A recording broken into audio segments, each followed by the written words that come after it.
di perusahaan itu juga agak susah, kecuali kita punya kenalan orang dalam dan atau kita itu sudah mengajukan apa itu namanya, mengajukan permintaan magang jauh-jauh hari. Jauh-jauh hari. Jadi udah misalnya magang itu kan di semester 7. Jadi dari semester 6 itu kan sudah prepare. Saya mau magang di mana ini gitu. Jadi sudah mulai nyari-nyari informasi. Kenapa? Karena kalau magang di perusahaan itu nggak bisa saya apply sekarang kemudian minta jawabannya itu besok, itu nggak bisa. Seminggu aja nggak bisa. Pengalaman dari mahasiswa-mahasiswa sebelumnya itu mereka baru dapat jawaban itu setelah 2 bulan, 3 bulan gitu. Jadi kalau misalnya memang benar-benar mau magang di perusahaan, itu pastikan sudah mendapatkan channel atau mungkin mendapatkan informasi itu jauh-jauh hari, bahkan mungkin sebelum semester 7 itu dimulai. Seperti itu. Kemudian, kalau misalnya saya tertarik dengan penelitian di bidang PIO, gimana Bu? Kalau misalnya tertarik dengan penelitian di bidang PIO, itu juga sama. Kalau memang bisa ke perusahaan ya tidak apa-apa. Tapi kalau nggak bisa ke perusahaan, itu bisa kita melakukan penelitian fokus PIO, tapi subjeknya bisa guru, bisa karyawan Pemda, bisa karyawan instansi tertentu. Itu bisa. Kenapa? Karena eh, kalau kita meneliti terkait dengan kinerja guru, kinerja karyawan, itu sudah masuk kategori PIO. Jadi tidak harus tidak harus dia itu dari perusahaan, karyawan perusahaan ini, penelitian di perusahaan ini, enggak harus. Oke, itu terkait dengan psikologi industri dan organisasi. Kemudian setelah PIO itu ada abnormal.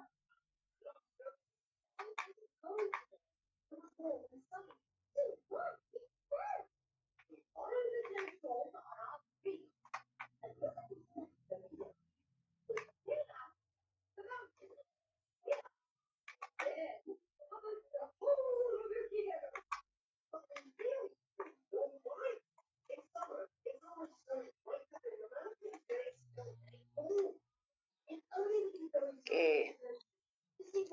Setelah PIO ini adalah materi yang menurut saya tuh cukup banyak ya berkaitan dengan psychological disorder atau gangguan psikologis atau gangguan mental, gangguan jiwa dan lain-lain. Nanti akan ada mata kuliah khusus terkait dengan ini. Jadi di sini sekali lagi kita di PU hanya menjelaskan tentang atau mempelajari tentang kulitnya saja. Minimal kalau itu ada pemahaman nanti, oh schizofren ya, dulu pernah nih saya mempelajarinya di PU, meskipun sekarang lupa, minimal saya itu sudah pernah mendengarkan istilah schizofren. Oh iya, ada schizofren katatonik. Oh iya, ada kepribadian ganda dan seterusnya. Itu yang kita pelajari di psychological disorder.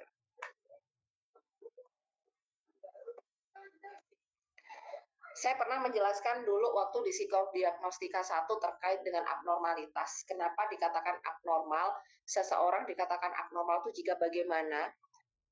Saya sering memberikan contoh kalau misalnya kita datang ke Papua, di mana Papuanya itu pedalaman, pakaian yang mereka gunakan tuh masih pakaian apa ya, pakaian adat gitu loh, kayak mereka hanya menggunakan koteka, sejenis koteka gitu aja. Jangan kita ke sana menggunakan baju sangat tertutup atau bahkan syar'i gitu. Makanya dikatakan abnormal itu siapa? Jelas kita. Kenapa? Karena kita yang berbeda dengan rata-rata seperti itu. Jadi definisi dari abnormal itu sudah saya jelaskan baik di pengantar PU maupun di psikodiag 1. Oke, kemudian nah terkait dengan norma itu abnormal itu juga sangat berhubungan dengan budaya ya, seperti yang tadi saya contohkan. Bahkan ini ada contoh juga di Sudan, itu Sudan tanda atau tanda luka pada kening seorang wanita di Sudan itu merupakan sesuatu yang normal menurut mereka. Sama dengan di kita kalau kita di Kalimantan yang pedalaman suka apa itu ya, yang menggunakan anting, di mana ada nenek menggunakan anting sampai telinganya itu panjang itu loh, saking beratnya antingnya. Nah, itu juga kalau misalnya menurut orang lain itu kok bisa ya, kok aneh ya orang pakai anting kok gak ngerasa berat ya. Tapi bagi mereka itu adalah sesuatu yang normal. Ada beberapa perspektif tentang psychological disorder. kita bisa melihatnya psychological disorder ini dari perspektif medis, psikoanalisis, di mana tokohnya itu adalah Freud ya, Sigmund Freud. Psikoanalisis, psikoanalitis, psikodinamika, iku podo ae, tokoe yo siji Freud. Kemudian kita bisa melihat psychological disorder itu berdasarkan dari sudut pandang behavior, kognitif, humanistik maupun socio-culture. Untuk di medis ini disebabkan oleh yang namanya medis itu berarti ada sesuatu yang berhubungan dengan medis ya, sehingga membuat seseorang itu mengalami gangguan. Kalau psikoanalitis itu selalu menekankan pada masa kanak-kanak, konflik yang dia alami di masa 5 tahun pertama, terutama di situ. Jadi kalau seseorang sampai mengalami gangguan psikologis, itu yang akan digali oleh pendekatan psikoanalisis itu adalah masa kanak-kanaknya. Kemudian kalau misalnya behavior itu mengasumsikan bahwa psychological disorder itu sebenarnya bisa dipelajari kok sebagai sebuah respon yang bisa dipelajari. Gangguan itu bisa muncul karena sesuatu yang disengaja maupun yang tidak disengaja. Nanti akan kita bahas. Kemudian kalau kognitif itu berkaitan dengan bagaimana pola pikir seseorang, sehingga rata-rata pendekatan kognitif itu akan membawa klien atau subjek itu merubah pemikirannya dari pemikiran yang irasional menjadi pemikiran yang rasional. Karena kognitif itu sekali lagi berputar pada pola pikirnya. Dia melihat masalahnya itu bagaimana. Kalau dia memperbesar masalahnya dari pikirannya ya, dia memperbesar masalahnya, dia akan mengalami depresi, mengalami kecemasan dan lain sebagainya. Tapi kalau dia bisa menyederhanakan apa yang dia alami, maka dia akan menganggap itu sebagai sesuatu yang ya biasa aja, dan dia tidak akan mengalami gangguan di situ. Sedangkan kalau humanistik itu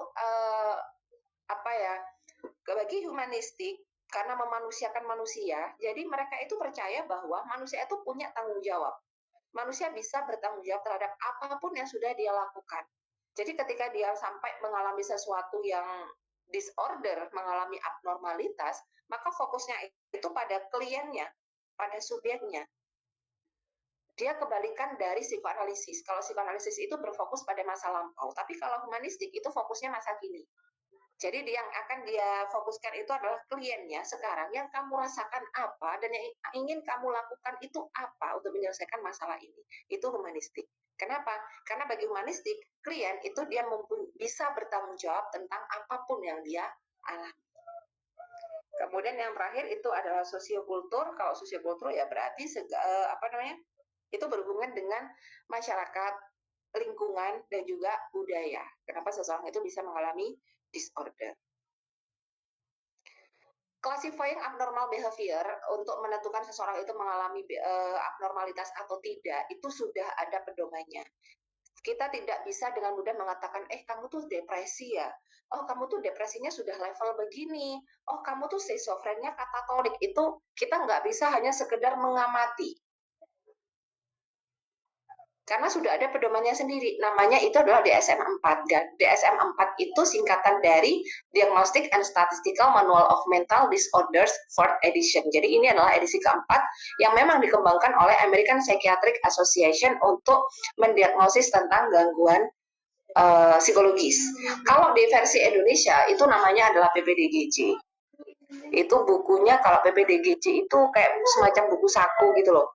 Buku saku ukurannya itu nggak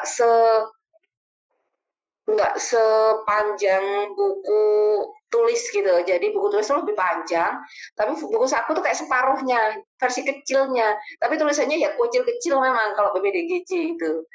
Nah, itu untuk mengetahui ini simptomnya apa. Misal manis depresif, gangguan manis depresif itu nanti simptomnya apa, gejala ini muncul sudah berapa lama. Jadi kita tinggal ngecek aja jika memang simptom ini sudah muncul dalam rentang waktu sekian, kemudian minimal seminggu sekali itu ada keluhan, oh berarti dia memang ada kecenderungan ke arah manis depresif seperti itu.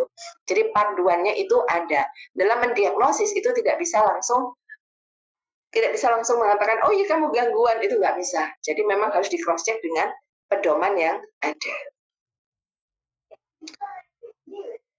Kalau kita berdasar pada Mayor DSM-4, ada beberapa kategori dari gangguan, kategori besar ya. Di sini ada berapa ya? 8 apa 7 ya? Jadi coba ada anxiety. Kategori besar di sini adalah anxiety disordernya. Mungkin kalian sudah sangat familiar dengan istilah anxiety. Kemudian ada somatoform, ada gangguan disosiatif, dan ada gangguan mood. Kemudian ada lagi di sini ada schizophrenia, personality, seksual, substance related, eating disorder, demensia, delirium, dan sebagainya. Itu masih banyak sekali. Yang kita pelajari di sini tuh nanti beberapa saja ya. Cuman dari tabel ini saya jelaskan. Contoh, mayor yang kategori mayor yang ada di SM4 itu salah satunya adalah anxiety. Ini kategori mayor. Nah, anxiety itu dia punya anak. Ada beberapa kategori, ada beberapa tipe. Ada yang GAD, Generalized Anxiety Disorder. Ada yang Panic Disorder. Jadi kalau misalnya seseorang itu dijudge atau didiagnosis mengalami panic disorder, maka dia tuh menjadi bagian dari kategori mayornya anxiety, kayak gitu. Jadi anxiety sekali lagi itu adalah kategori mayor. Dia masih punya beberapa subkategori lagi. Kemudian selain panic disorder, bagian dari anxiety itu juga ada OCD, Obsessive Compulsive Disorder. Terus ada post traumatic stress disorder atau PTSD. PTSD ini biasanya dialami oleh korban bencana. Jadi orang yang selamat dari peristiwa traumatis seperti korban bencana alam, kecelakaan, atau mungkin korban yang selamat dari kebakaran dan lain sebagainya. Itu masuk kategori PTSD. Kemudian untuk kategori mayor somatoform itu ada hipokondriasis, conversion disorder, body dysmorphic disorder. Kemudian disosiatif itu ada dissociative identity, ada dissociative identity disorder atau mungkin yang biasa kita kenal dengan istilah kepribadian ganda atau multiple personality. Jadi kepribadian ganda itu masuk kategori mayor dari disosiatif, gangguan disosiatif. Ada disosiatif amnesia dan ada disosiatif fugu. Untuk gangguan mood atau gangguan suasana hati itu ada major depression, bipolar disorder. Schizofren sendiri itu terbagi menjadi beberapa subkategori seperti disorganized, paranoid, katatonik, dan seterusnya. Untuk gangguan kepribadian atau personality itu ada subkategori antisosial, jadi sosiopatik ya, antisocial personality disorder, di mana dia itu tidak mau bersosialisasi dengan orang lain. Terus ada NPD. NPD itu adalah narcissistic personality disorder, di mana dia itu merasa seperti apa ya, orang penting, orang ya namanya narsistik ya. Ini ya kayak kalau ada acara ini nggak akan berhasil deh kalau gue nggak datang kayak gitu. Jadi itu yang dinamakan dengan NPD. Terus gangguan seksual ini nanti kita pelajari cukup banyak sekali jenis dari gangguan seksual. Kemudian beberapa lagi yang lain itu seperti gangguan makan ada anoreksia nervosa, kemudian ada bulimia nervosa itu yang makan tapi untuk dikeluarkan. Setelah makan ditelan, makanannya itu sudah masuk ke perut, kemudian dia langsung minum obat. Kenapa? Biar makanannya itu nggak sampai dicerna, jadi tidak akan berimbas kepada berat badan, gitu ya. Nggak berimbas pada berat badan, sehingga ketika dia sudah minum obat, maka makanan tersebut akan dimuntahkan. Itu namanya bulimia nervosa. Jadi makan untuk dikeluarkan. Oke, kita coba pelajari satu-satu dulu. Kita mulai dari anxiety disorder. Apa sih anxiety itu? Anxiety atau gangguan kecemasan itu adalah gangguan psikologis yang mencakup ketegangan motorik, hiperaktivitas, dan harapan serta pikiran-pikiran yang mendalam. Jadi dinamakan sebagai sebuah gangguan apabila ditandai dengan ketegangan motorik seperti tremor, dia dulu tenang itu nggak bisa santai, dia merasa pusing, kayak merasa khawatir, deg-degan, sampai berkeringat dingin. Nah, seperti itu. Karena kalau kita cemas biasa kan juga ya cemas biasa mungkin tangan sampai berkeringat saja gitu ya. Tapi ya udah habis itu selesai. Tapi kalau sudah masuk kategori disorder ini biasanya kecemasannya itu tidak bisa dijelaskan dengan hal-hal yang logis gitu. Jadi kalau misalnya ditanya ketakut pada apa, jadi alasannya itu terkadang irasional tadi, ada yang irasional.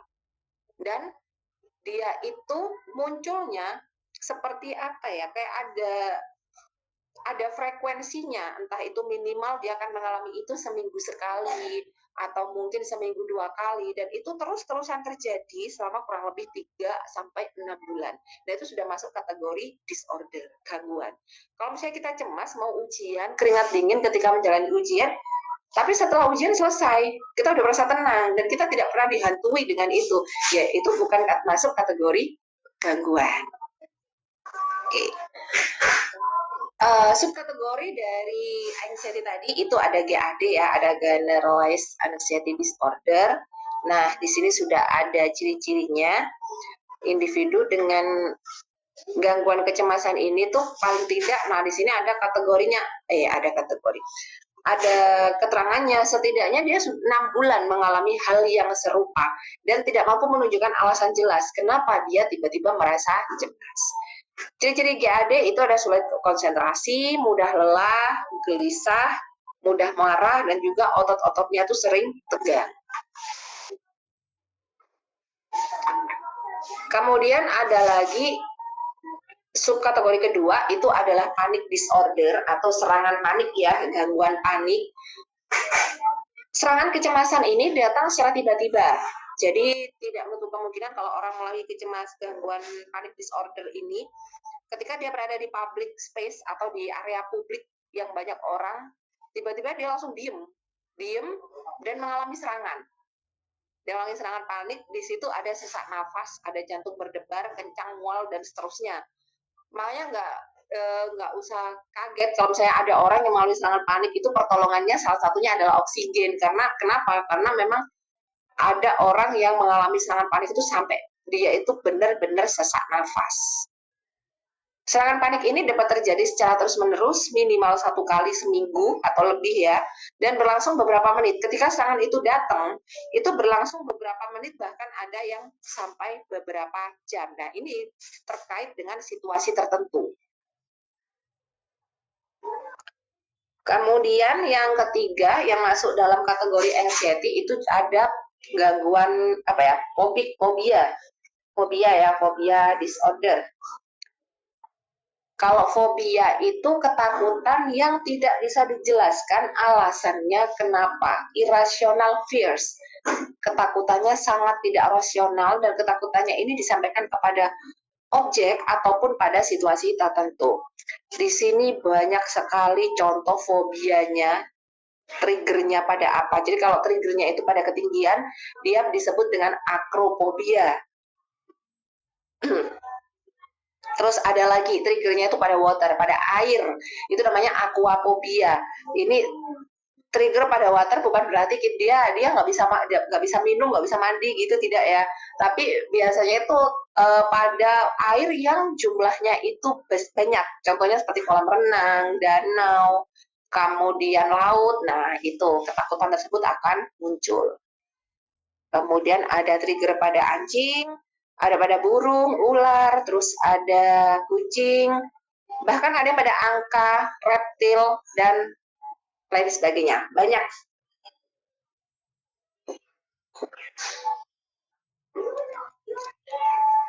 Nah, ini adalah contoh dari agorafobia, di mana dia itu merasa ketakutan ketika dia berada pada lingkungan yang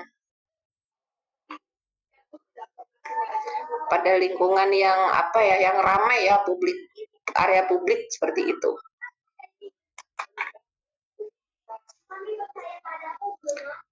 Ini juga sama.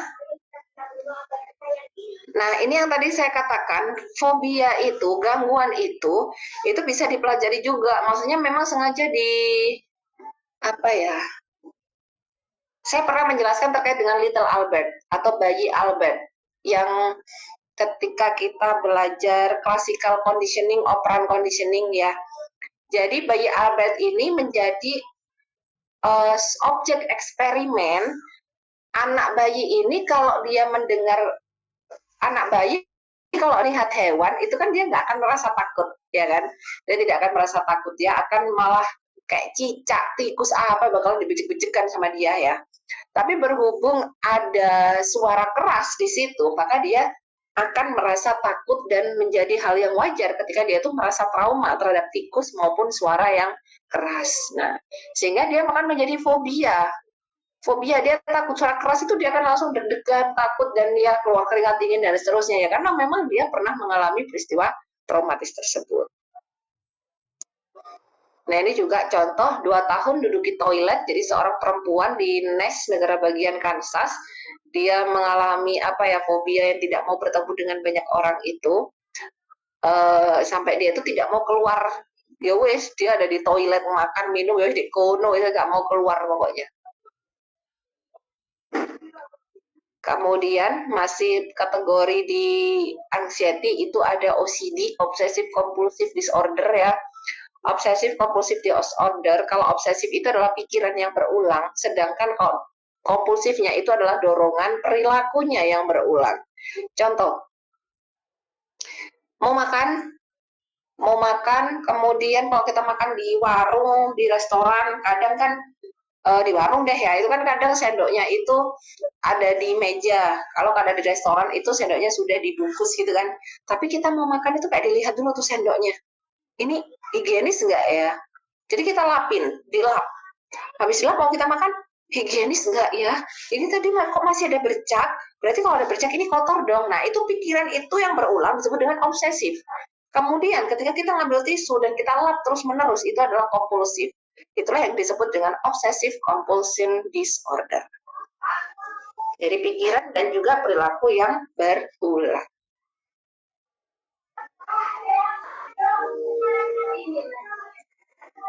Kemudian ada PTSD.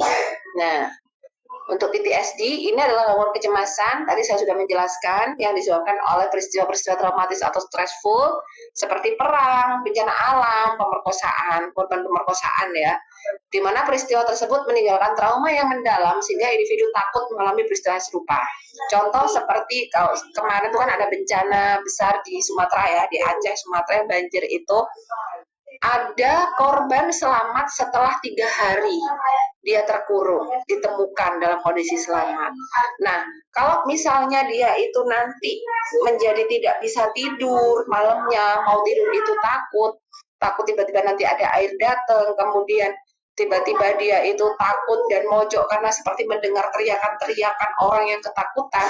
Nah, itu sudah masuk kategori apa? PTSD. Biasanya orang-orang yang bantuan yang dibutuhkan oleh para korban itu selain dari makanan, kebutuhan seperti baju, makanan, dan lain sebagainya, kebutuhan dasar, itu juga pendampingan pasca bencana. Tujuannya untuk apa? Untuk meminimalisir korban-korban yang meminimalisir orang yang mengalami PTSD itu tadi. Sehingga dia bisa malam itu ya udah istirahatin badannya biar tidak memikirkan ketakutan dan lain sebagainya. Takut kalau ketakutannya dalam porsi yang wajar nggak apa-apa, tapi dia masuk kategori PTSD kalau ketakutannya itu sudah benar-benar yang apa ya, yang traumatis, yang traumatis lah intinya. Itu bisa masuk kategori PTSD. Ini contoh-contoh dari korban PTSD, dari orang-orang yang pernah mengalami bencana, perang, dan lain sebagainya.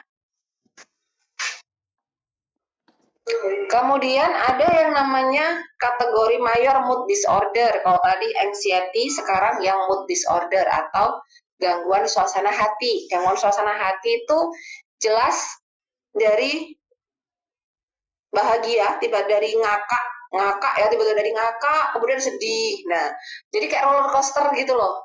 Roller coaster itu kan naik turun gitu kan. Jadi ketika dia habis bahagia banget, kemudian sedihnya juga luar biasa. Dan mood itu berubah dalam waktu sepersekian detik. Mood disorder adalah gangguan psikologis di mana terdapat gangguan utama dalam suasana hati. Ada 2 jenis di sini, yaitu unipolar dan juga bipolar. Untuk unipolar itu ada 2 jenis lagi, jadi dia beranak lagi. Ada yang namanya depresif mayor dan ada yang distimik. Sudah ada definisinya, dinamakan depresif mayor itu kalau bagaimana? Yang namanya depresi mayor itu berarti sudah benar-benar udah apa ya? Ya takut, intinya tuh dia hidup kayak penuh dengan ketakutan, kesedihan, dia merasa tidak berharga, bahkan sampai menarik diri. Jadi benar-benar depresi sekali. Kemudian ada yang namanya distimik. Nah, kalau distimik ini depresif yang lebih kronis. Depresinya itu lebih kronis dan biasanya dialami paling tidak 2 tahun, selama 2 tahun. Terus ada yang namanya bipolar disorder. Bipolar disorder ini adalah gangguan suasana hati yang dijadikan perubahan suasana ekstrim. Ini yang tadi saya sebutkan, yang seperti roller coaster. Jadi perubahan suasana hatinya itu sepersekian detik dari yang semula sangat bahagia, tiba-tiba menjadi sangat sedih. Nah, itu yang dinamakan dengan satu episode mania. Jadi satu episode mania itu adalah keadaan yang terlalu bersemangat, optimis, yang benar-benar tidak realistis, tapi kemudian tiba-tiba anjlok. Sangat sedih sekali. Itu berarti sudah melewati satu episode mania. Kalau di sini mengatakan lebih dari satu atau lebih episode mania, berarti siklus dari roller coaster tadi itu lebih dari satu kali. Begitu. Terus, bentar.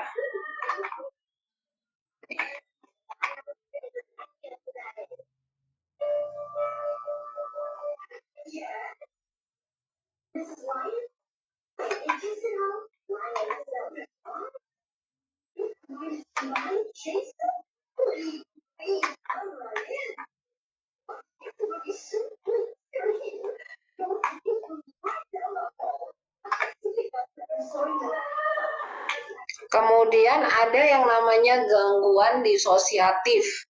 Gangguan disosiatif itu disebabkan oleh kekacauan fungsi kesadaran, memori, dan identitas diri. Jadi, orang yang mengalami gangguan disosiatif itu biasanya mereka akan terlepas dari pengalaman saat itu, kemudian dia bisa saja membentuk identitas yang baru, salah satunya. Gak bisa. Nah, ini beberapa contoh dari dissociative disorder, ada amnesia, fugu, depersonalization, dan juga multiple personality. Dissociative amnesia, jadi benar-benar memory loss, jadi kehilangan ingatan.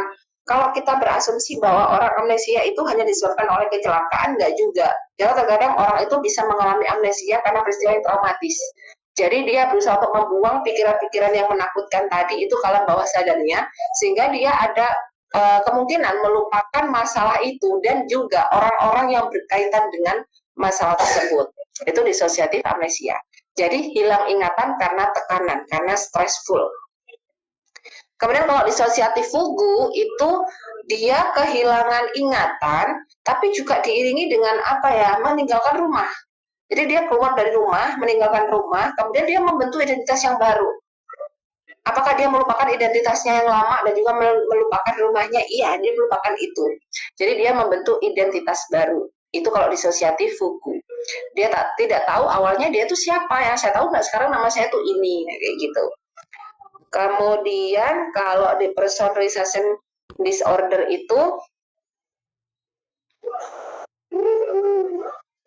individual merasa unreal and estranged from the self and surrounding enough to disrupt functioning. Jadi ya dia itu merasa seperti apa ya, unreal. Unreal itu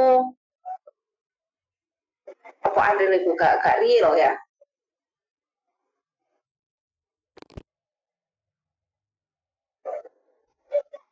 Bentar.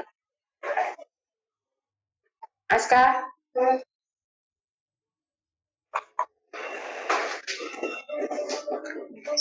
tolong.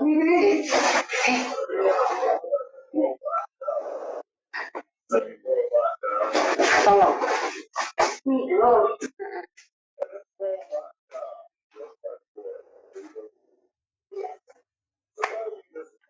Sini. Kasih. Oke. Jadi depersonalization disorder itu dia merasa unreal dan juga merasa strength karena dia kayak gimana ya jelas gue. Dia itu misal sekarang kita lagi kuliah nih ya, kita menghadiri kuliah, kita ada di dalam kelas. Kalau kita sadar, itu kan kita tahu bahwa kita tuh sekarang sedang kuliah, gitu ya.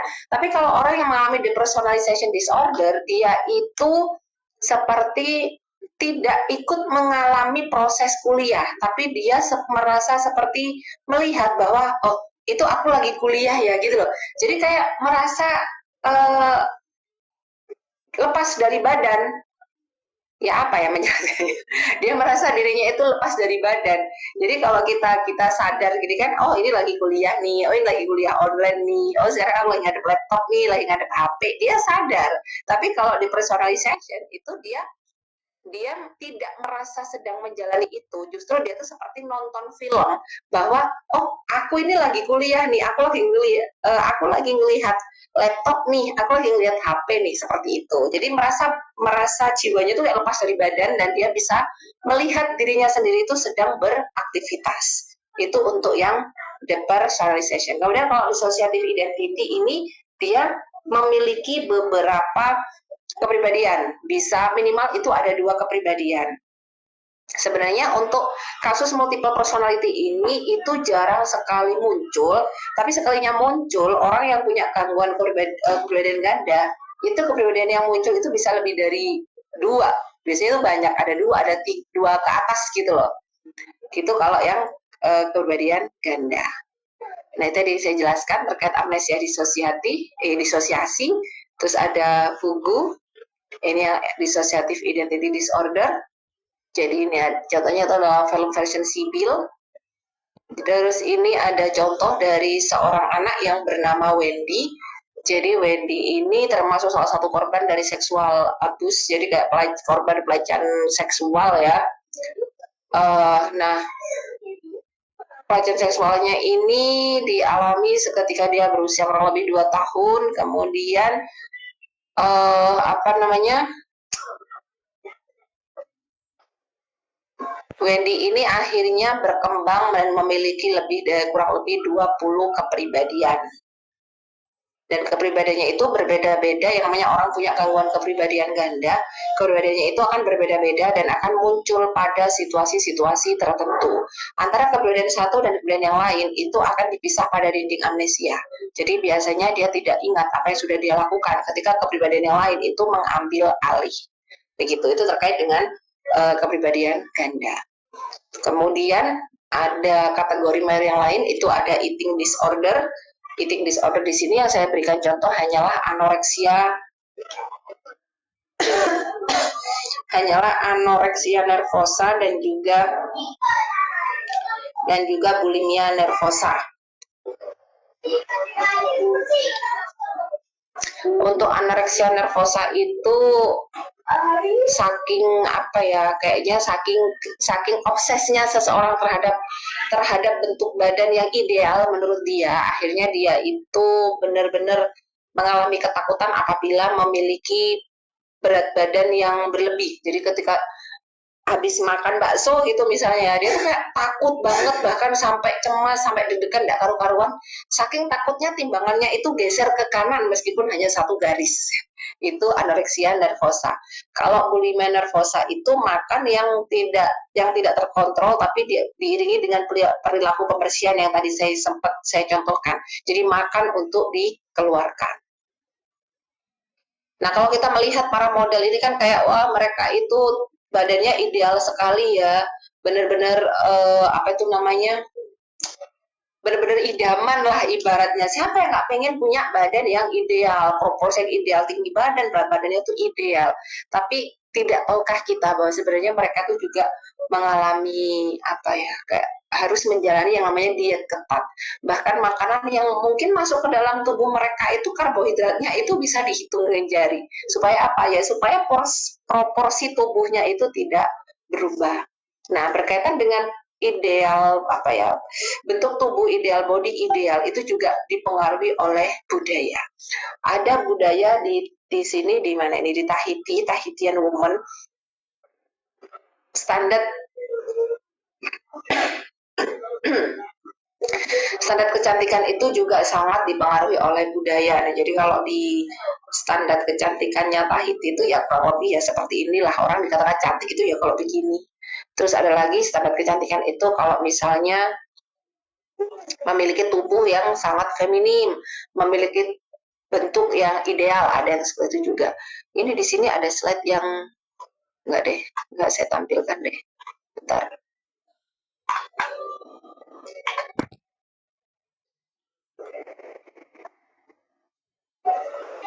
Kemudian yang terakhir itu adalah schizophrenia. Kalau schizophrenia itu dia bentar ya, sambil saya hapus. Schizophrenia itu gangguan psikologis yang menurut saya tuh parah ya kategorinya ya. Karena proses berpikirnya itu mulai terganggu. Jadi ada yang namanya, jadi jenisnya kan ada paranoid, ada schizophrenic, ada katatonik dan lain sebagainya. Kalau misalnya kalian melihat ada di rumah sakit jiwa, ini saya pernah melihat di rumah sakit jiwa ada orang duduk kayak patung, dia nggak bergerak sama sekali, bahkan kedip aja kok kayaknya tuh nggak secepat kita kedip gitu loh. Ya ternyata ketika saya tanya kepada salah satu petugasnya, dia termasuk yang mengalami schizophrenia jenis yang katatonik. Jadi dia benar-benar tidak ada keinginan untuk berpindah, bahkan menggerakkan tubuhnya itu udah nggak ada, wis. Udah dia diem aja kayak patung, nah itu bisa sampai berjam-jam. Baru bergerak itu kapan ya? Kalau dia mau. Kalau dia mau bergerak, misal sampai pagi sampai sore dia diem itu ya kelakon. Tapi kalau dia mau gerak ya dia akan bergerak gitu. Jadi diiringi oleh delusi, halusinasi, pikiran-pikiran yang terganggu juga.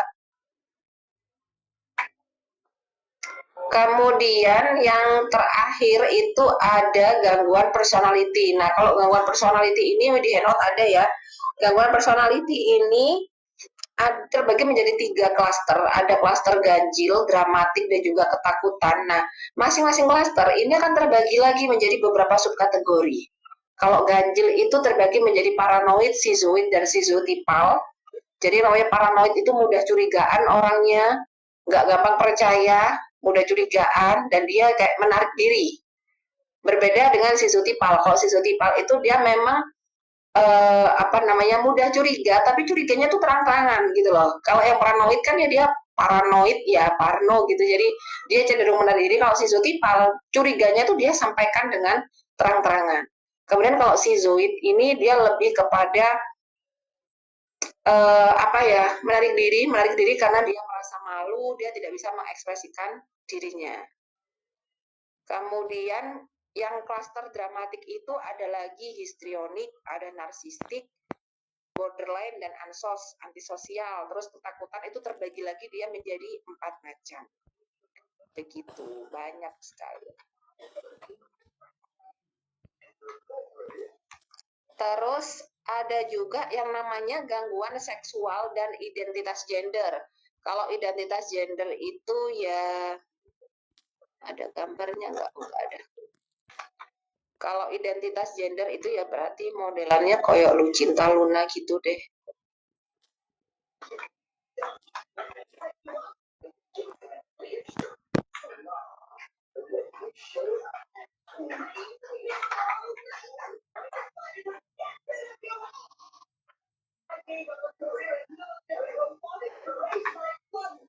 Ini contoh dari gangguan identitas gender. Jadi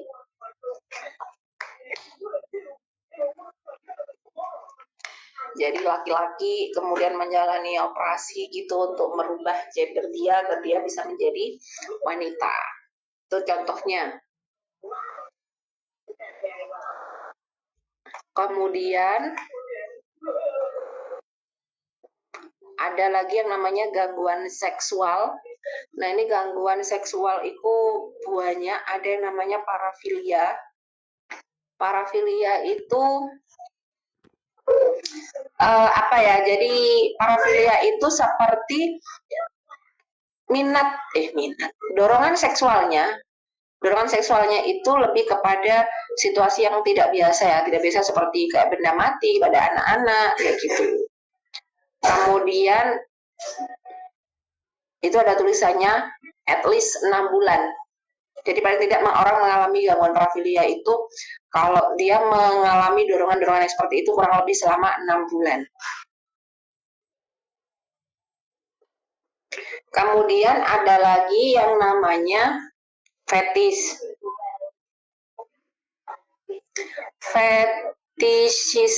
Fetishism itu adalah dorongan seksual atau ketertarikan seksual itu yang lebih kepada benda mati. Benda mati seperti pakaian dalam, kemudian bagian tubuh seperti kaki. Jadi bukan pada orang secara keseluruhan atau pada pakaian perempuan seperti itu. Itu kalau untuk kategori fetishism. Terus ada lagi kalau yang ini saya yakin kalian sudah paham ya terkait dengan pedofil dan juga incest. Kalau pedofil itu kan orang yang lebih tua dia menyukai anak kecil yang usianya jauh sekali ya. Misalkan kalau incest itu sexual relation between close relative for whom marriage. Jadi dorongan seksual yang dilakukan pada dua orang yang sebenarnya kalau mereka menikah itu dilarang. Contohnya seperti hubungan sedarah kayak gitu. Itu masuk kategori incest. Kemudian ada voyeurism. Kalau voyeurism itu dia dorongan seksualnya itu keluar, dorongan seksualnya itu muncul ketika dia bisa mengamati orang lain secara diam-diam. Jadi kayak secara diam-diam itu ngintipin orang yang lagi nggak pakai baju, yang lagi ganti baju atau seperti itu. Jadi apa ya? Ya dia baru merasa potensi seksual kalau dia bisa melihat orang itu secara diam-diam. Kemudian ada yang namanya exhibitionism. Kalau eksibisionis itu dorongan seksual mereka merasa puas, merasa memiliki dorongan seksual apabila merasa puas, merasa tertarik secara seksualitas apabila dia tuh tiba-tiba kayak menunjukkan alat kelaminnya gitu loh di public space, di area umum. Ada tuh kan pernah kasus jadi tiba-tiba langsung nunjukin alat kelaminnya ditujukan pada orang-orang yang nggak dia kenal gitu. Nah itu masuk kategori eksibisionis. Terus ada lagi yang namanya froteurism. Kalau froteurism itu dia kepuasan seksualnya itu dia peroleh ketika dia bisa menyentuh atau dia bisa menyentuhkan alat kelaminnya pada tubuh orang lain atau pada tubuh orang lain tapi tanpa persetujuan. Ini biasanya terjadi pada public space seperti bis yang padat orang. Kadang kan kalau bis padat itu kita sampai berdiri-berdiri dempet-dempetan atau kereta ya. Kereta yang mungkin yang berdiri itu loh. Nah, kadang kita senggolan sama orang kan kita merasa ya udah senggolan biasa nggak sengaja gitu kan. Tapi ternyata ada yang senggolannya itu memang disengaja. Jadi dia memang menggesekkan alat kelaminnya itu kepada orang-orang asing yang ada di sekitarnya. Biasanya terjadi di situ, di area yang padat semacam bis yang lagi padat-padatnya kan mau pada berdiri biasanya. Itu kalau untuk froteurism.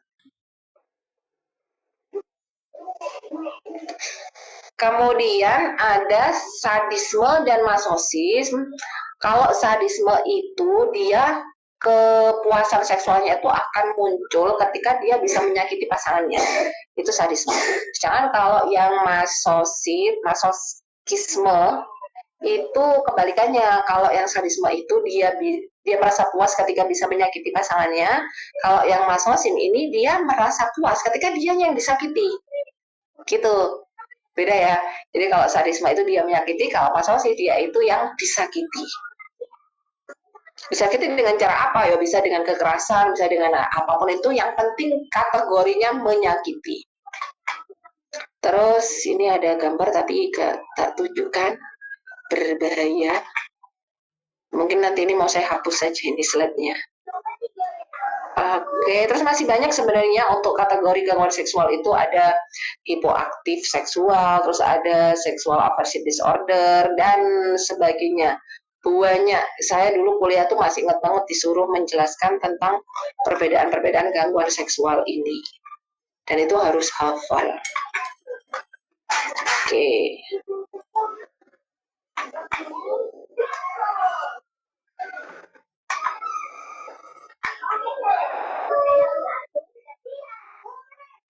Sebelum kita ke materi ini, adakah yang ingin didiskusikan dulu terkait dengan apa itu namanya psychological disorder tadi?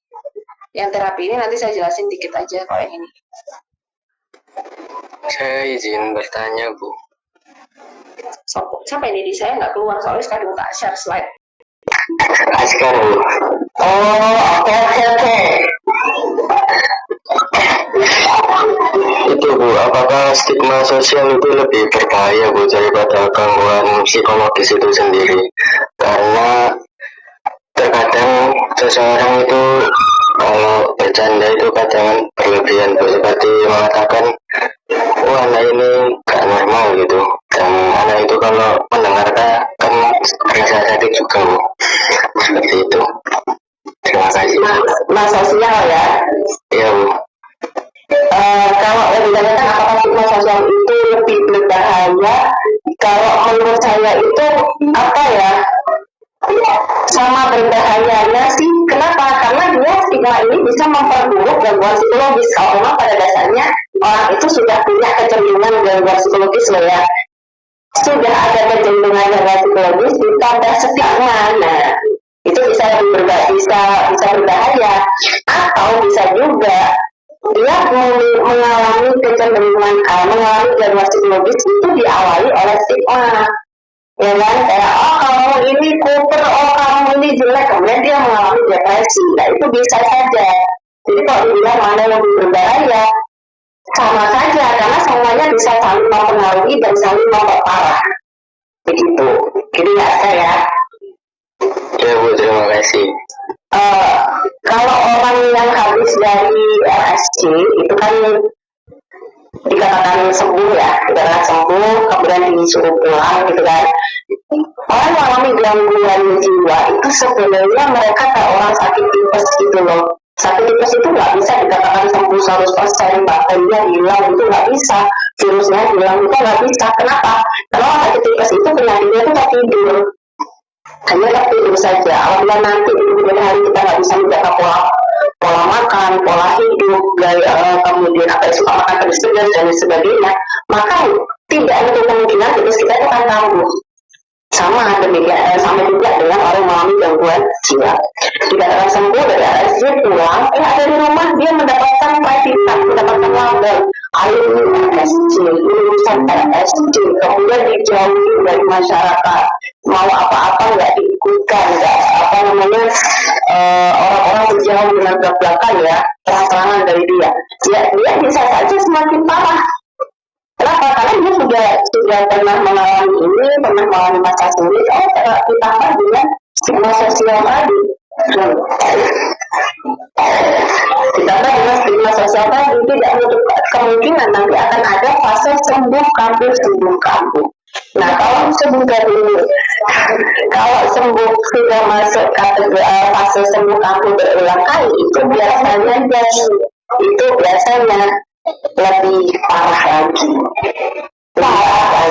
Sama dengan tipes, kalau sudah kambuh kan ya obatnya bisa lebih dosisnya lebih tinggi lagi kan, berbeda dengan yang masih kategori gejala. Jadi seperti kombinasi itu Bu ya. Iya, betul. Ada lagi? Betul. Ada lagi. Apa? Itu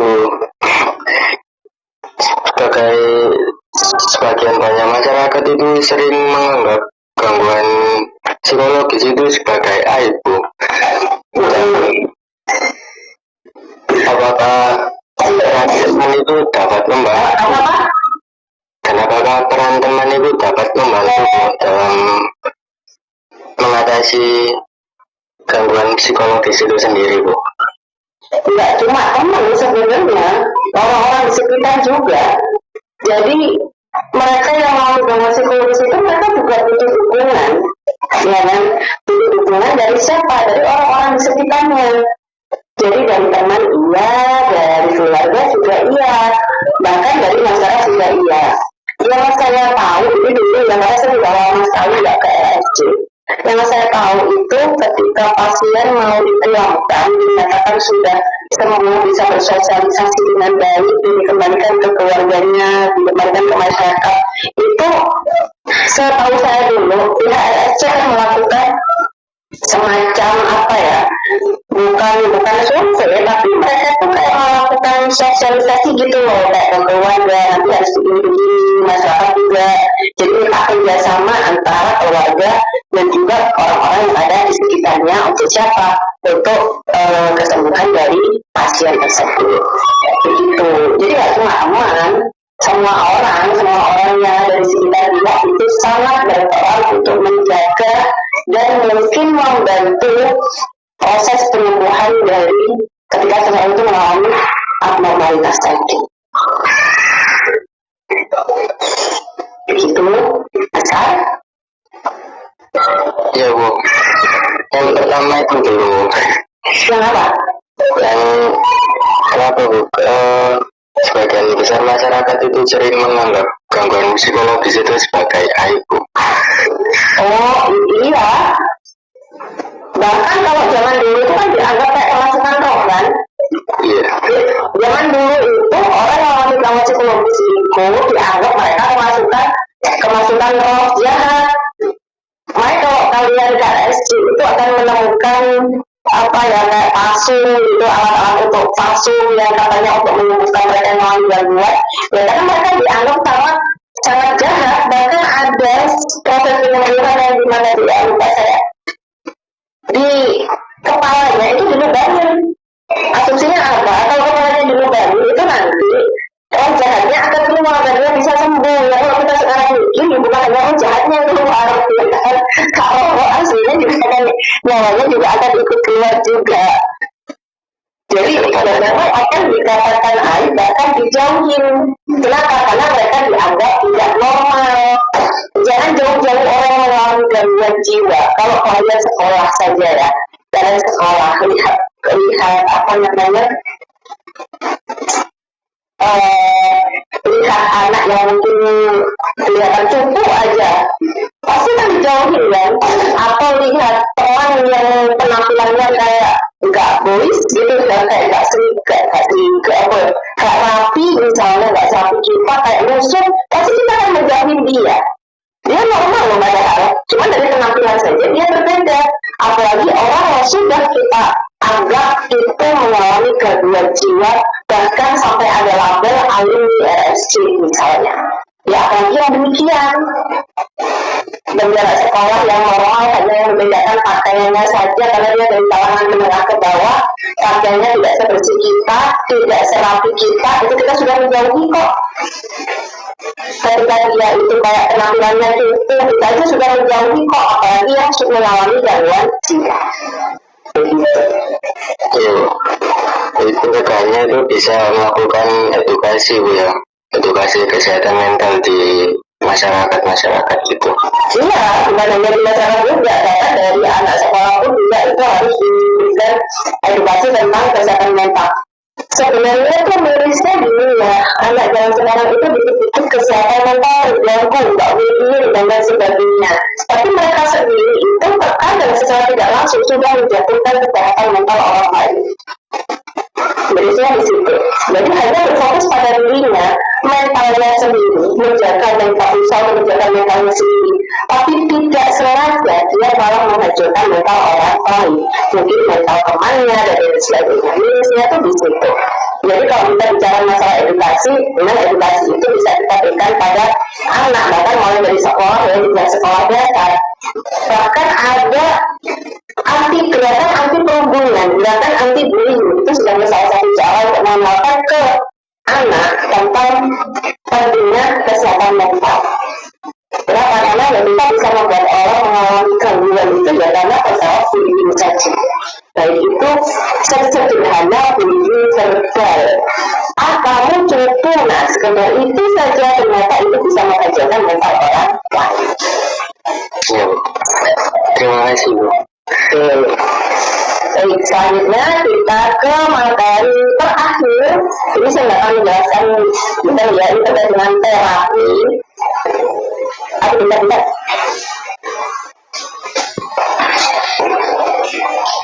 Terkait dengan terapi, jadi di sini setelah kita mempelajari terkait masalah-masalah gangguan-gangguan, ibaratnya kita mau penyakit ya, penyakit mental. Nah, selanjutnya kita belajar tentang obatnya. Obat. Nggak boleh. Sekarang sekitar 15 ya.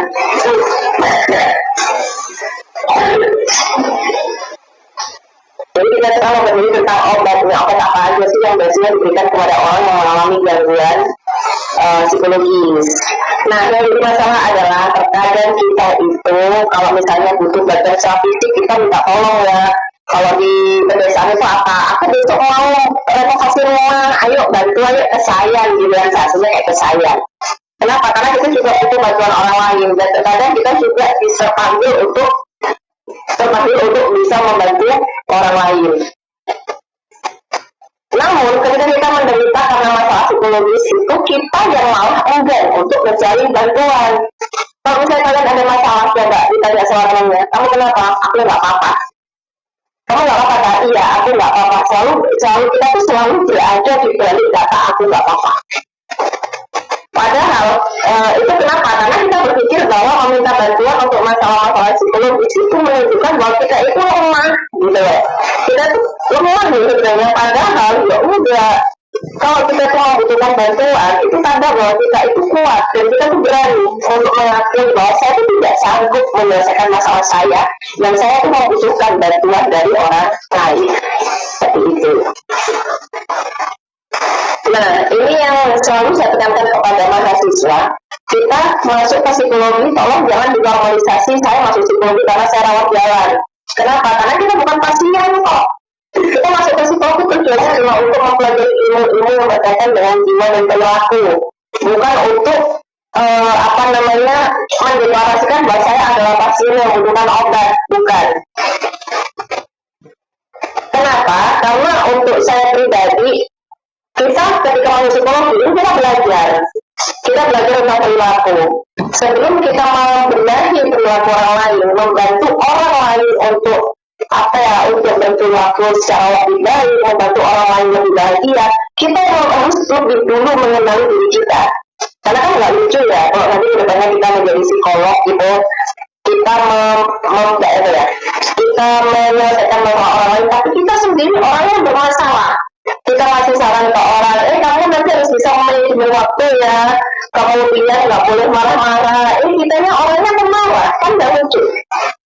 Jadi lebih baik kita tuh memperbaiki diri kita sendiri dulu ketika kita memulai psikologi, terutama ketika masih di semester 1, 2, 3, semester bawah ya, sebelum kita punya keinginan untuk membantu orang lain.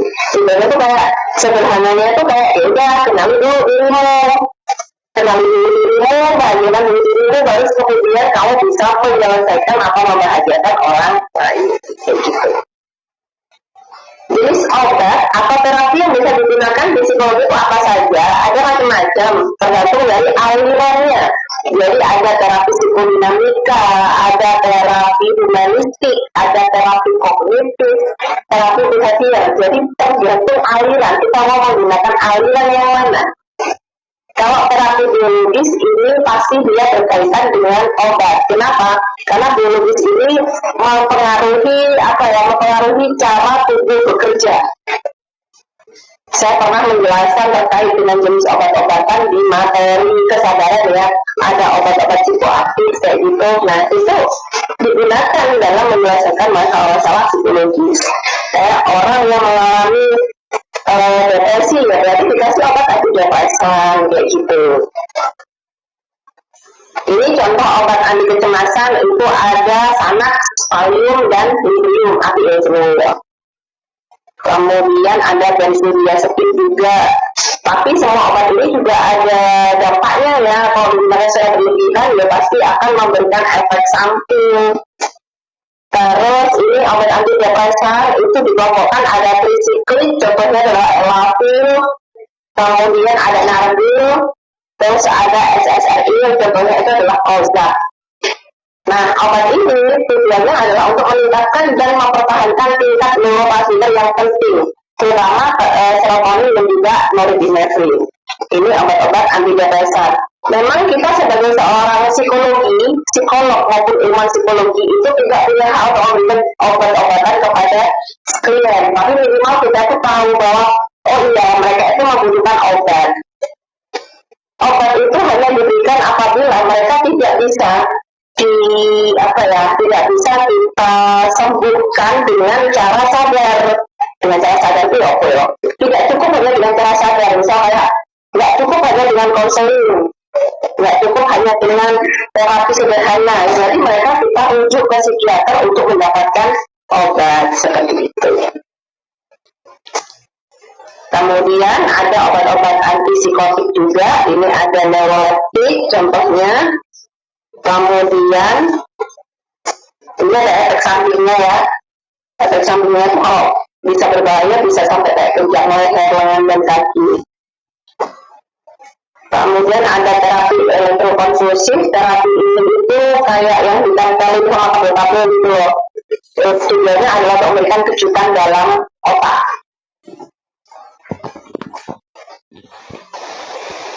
Ini efek sampingnya itu bisa merusak ingatan, kerusakan kognitif, itu yang lebih parah ya. Kemudian psikosurgery ini yang lebih berbahaya lagi. Kenapa? Karena psikosurgery ini proses penyembuhannya adalah dengan mengambil atau menghancurkan jaringan yang ada di otak. Kita asumsikan kalau jaringan ini diambil, maka dia akan mengalami kesembuhan gitu ya. Dia kalau sembuh gak mesti juga. Karena apa? Karena kita penghancuran jaringan otak itu efeknya bisa menetap, dampaknya bisa menetap dan tidak dapat dikembalikan. Kemudian yang biasa digunakan di psikologi itu adalah psikoterapi. Ini yang lebih sering digunakan.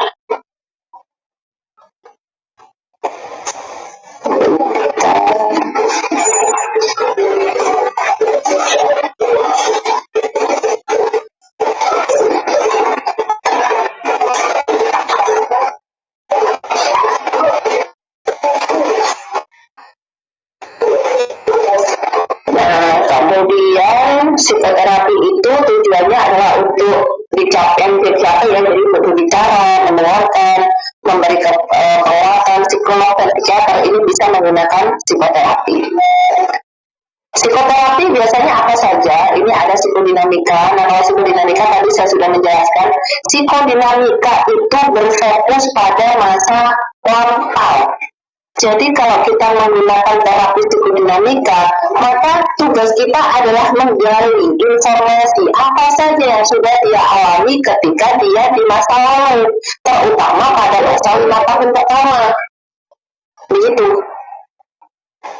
Kenapa? Karena bagi psikodinamika, masalah yang muncul, konflik yang saat ini muncul, itu sumbernya itu terkadang tidak disadari dan ada di masa lalu. Kuncinya psikodinamika itu pokoknya dikonois 5 tahun pertama itu dicari. Bahkan yang paling puncaknya, maksudnya kalau di psikoterapi biasa itu tidak bisa, salah satu caranya itu ya hipnoterapi. Karena dari hipnoterapi itu asumsinya kita bisa menggali informasi dari individu tersebut dengan tentang apa yang sudah dia alami dan yang sudah dia rasakan di masa lalu. Pengalaman-pengalaman apa saja yang mungkin bisa kita kaitkan dengan problem yang dialami saat ini. Nah, ini psikodinamika itu ya tokohnya itu adalah Freud ya. Memang posisi untuk terapinya Freud itu seperti ini. Jadi subjek itu ditempatkan di sofa yang setengah tiduran gitu, di posisi yang nyaman, dan si terapis itu ada di lurusnya kepala klien. Beberapa contoh yang dia gunakan itu ada asosiasi bebas, katarsis, interpretasi analisis mimpi, dan juga resistensi. Yang paling sederhana, sebenarnya kita tuh sudah melakukan ya, paling sederhana itu adalah katarsis. Katarsis itu apa? Cerita. Katarsis itu adalah cerita. Jadi kayak kalian curhat kepada teman kalian itu sudah termasuk dalam kategori katarsis sederhana. Kita berani mengungkapkan apa yang kita rasakan kepada orang lain. Kemudian ada interpretasi analisis mimpi ya. Jadi bagi psikodinamika, karena memang penekanannya itu pada alam bawah sadar, apapun yang dialami oleh individu, bahkan dalam bentuk mimpi sekalipun, itu semua ada artinya dan harus diinterpretasi, harus dianalisis.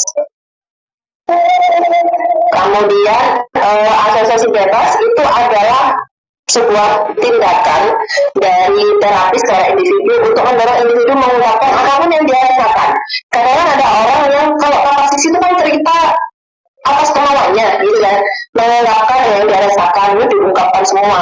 Nah, kalau asosiasi bebas itu akan muncul ketika subjek itu merasa susah, aduh gimana ya penjelasannya ya, maksudnya susah sekali. Nah, di sini tugas terapis adalah nggak apa, diceritakan aja dengan bahasa apapun terserah. Bahkan kalau nggak bisa dibahasakan, coba diekspresikan bagaimana. Jadi diberi dorongan untuk tetap menceritakan dan mengungkapkan apa yang dirasakan, apa yang dipikirkan, seberapa memusingkannya, seberapa membingungkannya, ataupun bahkan sememalukannya masalah tersebut tetap harus disampaikan. Itu asosiasi privasi.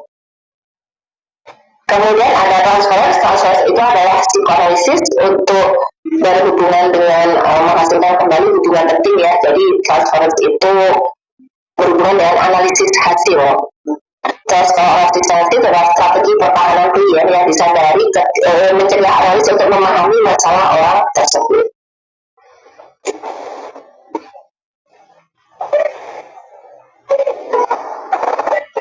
Nah, bila terapi psikodinamika sendiri ini juga mengalami pertentangan. Kenapa? Karena mereka itu rata-rata berfokus pada masa lalu. Mereka melupakan bahwa orang itu kan hidup bukan karena masa lalu ya. Meskipun memang masalah itu muncul di masa lalu, cuman kalau kita berfokus pada masa lalu ya kita tidak akan berubah, tidak akan bergerak maju gitu. Sehingga ada terapi dari aliran lain seperti humanistik maupun kognitif. Untuk yang kontemporer saat ini, yang modern saat ini, itu rata-rata mereka menggunakan terapis yang kombinasi. Jadi mengkombin dari beberapa pendekatan, nggak hanya terfokus pada psikoanalisis saja, nggak hanya terfokus pada kognitif saja. Karena kan kalau kita mau sehat itu kan kayak jalan apapun yang kita lakukan gitu kan, yang penting kita mendapatkan obat dan kita sembuh. Begitulah dalam masalah gangguan psikologis ini. Jadi kalau pakai psikoanalisis saja rasanya nggak mempan, ya sudah aku akan coba melakukan pendekatan kognitif, melakukan pendekatan humanistik dan behavior dan seterusnya. Bisa seperti itu. Nah, kalau untuk humanistik ini tadi sudah sempat saya singgung ya, karena humanistik ini menekankan pada kesadaran saat ini, bukan pada pikiran tidak disadari, bukan pada masa lampau. Jadi memang benar-benar fokus pada kondisi saat ini. Salah satu contohnya adalah Client Center yang dikembangkan oleh Rogers. Jadi benar-benar terapis itu berusaha untuk menciptakan kondisi yang suportif yang bisa membuat klien itu merasa bisa melakukan refleksi diri gitu. Jadi kita membantu klien untuk mengenali dirinya, mengenali masalah yang sedang dia alami seperti itu. Sekali lagi fokusnya Client Center, fokusnya humanistik itu adalah kondisi saat ini. Kemudian untuk besok ini kurang lebih sama. Kalau terapi perilaku ini berfokus pada tindakan untuk mengubah apa yang mereka lakukan. Contoh, mungkin saya pernah menjelaskan tentang orang takut sama kecoa gitu ya. Memang ada yang orang takut ketinggian langsung diajak flying fox, itu ya ada. Jadi melawan langsung kekuatan itu. Ya nggak apa-apa sih kalau memang dia kondisi traumatisnya, ketakutannya itu masih bisa, kita mengetahui bahwa ketakutan itu masih bisa diatasi. Tapi kalau dia masih dalam kondisi yang benar-benar parah, yang ada ya dia pingsan kayak gitu. Jadi kita bisa menggunakan terapi behavior dulu, tingkah laku, merubah tingkah lakunya. Contoh sederhana itu ya kayak yang kecoa itu kan, lihat gambar itu harus takut ya, gambar itu tuh bisa. Coba lihat lo gambar kan nggak terbang, ini cuma gambar lo dan seterusnya. Kalau dia sudah berani dengan melihat gambar, kita kasih kecoanya langsung, tapi jangan langsung di tangannya, tapi jangan jauh dulu. Kecoanya ditaruh di wadah atau apa gitu. Nah, itu dilakukan secara bertahap untuk menunjukkan bahwa oh iya ternyata nggak apa-apa loh. Itu contoh sederhana saja. Nah, ini balik lagi ya, kalau kita behavior itu juga ada pengkondisian classical conditioning, ada operan. Jadi ketika dia berhasil ya kita beri dia reward, kita beri dia penghargaan, oh kamu berhasil loh ternyata gitu. Jadi dia merasa seperti mendapatkan motivasi atau dorongan untuk berusaha lebih baik lagi. Kemudian, untuk kognitif ini dia berfokus pada pikirannya. Jadi berusaha untuk merubah pikiran-pikiran yang irasional agar menjadi rasional. Jadi rata-rata orang yang melakukan pendekatan kognitif ini mereka melakukan konfrontasi terhadap pikiran-pikiran irasionalnya klien. Misalnya begini, ada ketakutan, misalnya mau presentasi gitu ya, presentasi di depan umum. saya takut. Kenapa kok takut? Ya rasanya kayak kalau saya salah gimana gitu. Nah sudah dilakukan apa belum? Ya belum lah. Kalau belum dilakukan kok bisa tahu kalau nanti akan salah. Nah jadi kita berusaha untuk mengkonfrontasi pikiran-pikiran yang irasional tadi. Ini adalah contoh dari terapi kognitif, tapi ini bukan pure kognitif ya. RIBT ini dia kombinasi dari kognisi dan juga dari perilaku dan juga emosi. Rasional, ini kognitif, emosi, behavior, terapi. Nah ini kombinasi bukti bahwa kita itu bisa membantu menyembuhkan orang itu dari beberapa pendekatan yang kita kembali jadi satu. Jadi kita berusaha untuk mengembalikan pikiran yang irasional. Di satu sisi kita juga berusaha untuk memperbaiki perilakunya, juga mengatur bagaimana dia harus mengekspresikan emosinya. Itu salah satunya adalah RIDP. Kalau cognitive back ini fokus pada pikiran irasional saja, sama dengan ini. Nah ini terapi keluarga terapi pasangan ini ketutupan ini yang bentar deh, stop sharing dulu deh.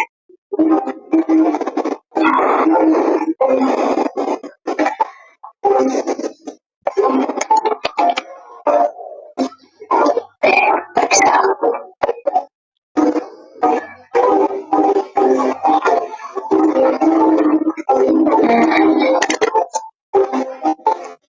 Nah kalau untuk terapi keluarga dan terapi pasangan ini, kalau kita merawat orang, ini ada hubungannya dengan pertanyaan apa di situ sebenarnya. Apa keluarga itu teman itu terlibat? Ya memang semuanya terlibat, karena kalau misalnya kita hanya melibatkan satu orang saja untuk kesembuhan seseorang yang sedang mengalami psychological disorder, itu sebenarnya adalah hal yang sia-sia. Begitu, jadi benar-benar melibatkan keluarga dan juga melibatkan orang-orang yang ada di sekitarnya. Oke, sudah itu materi yang bisa saya sampaikan pada semester ini untuk PU. Saya masih punya hutang untuk psikodiag ya, nanti kita agendakan untuk psikodiagnostik. Silakan dikomunikasikan, kalian bisanya kapan? Kalau bisa sih tetap di minggu ini, harinya di Rabu, mungkin hari Jumat boleh. Sabtu ya hari Jumat boleh nanti. Iya. Itu untuk yang kemarin saya WA itu nggak bisa masuk itu gimana Bu? Kok bisa masuk? Enggak, yang itu loh, apa email kemarin loh. Ini itu besok masih ada punya. Iya, soalnya saya mau ngirim ke anak-anak kan sudah dikirim jadi satu, tapi nggak bisa masuk ke emailnya jenengan. Yang kayak kemarin saya kirim itu screenshotannya. Emailnya ada. Udah Bu, yang dari jenengan saya klik. Tapi bukan